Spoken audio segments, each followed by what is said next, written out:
اعوذ باللہ من الشیطان الرجیم بسم اللہ الرحمن الرحیم ان ابا کان یدعون الی مکارم اخلاق، اس کے والد مکارم اخلاق کی تعلیم دیا کرتے تھے۔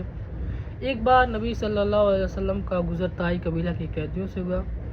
قیدیوں کے درمیان ایک خاتون کھڑی ہوئی اور کہنے لگی، اے محمد، کیا ایسا ہو سکتا ہے کہ آپ مجھے چھوڑ دیں تاکہ عرب مجھے طعنہ نہ دے؟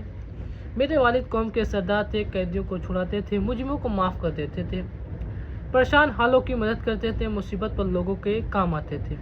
ان کے در سے کبھی کوئی نامراد نہیں لوٹا، میں حاتم طائی کی بیٹی صفانہ ہوں۔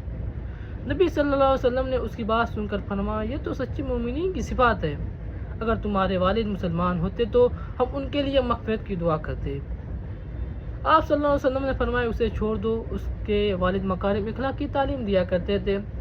تمہارا دین صرف مسجد میں ساتھ نہ رہے، مارکیٹ اور ملازمت میں بھی ساتھ رہے، صرف روزے میں ساتھ نہ رہے، والدین کے ساتھ برتاؤ بھی ساتھ رہے، صرف حج پر ساتھ نہ رہے، پڑوسیوں کے ساتھ سلوک بھی ساتھ رہے، صرف مسواک کرتے وقت ساتھ نہ رہے، بیوی سے تعلقات بھی ساتھ رہے۔ تمہارا حقیقی اخلاق وہ نہیں جو آفس اور باس اور سینئر کے ساتھ ہوتے ہیں، تمہارا حقیقی اخلاق وہ ہے جو کمزور ملازمت کے ساتھ ہوتے ہیں۔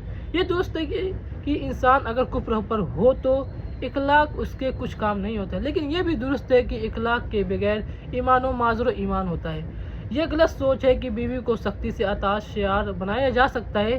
بیوی صرف محبت کی زبان سمجھتی ہے اور اس کو صرف دل کے راستے سے ہی کنٹرول کیا جا سکتا ہے۔ السلام علیکم ورحمۃ اللہ وبرکاتہ۔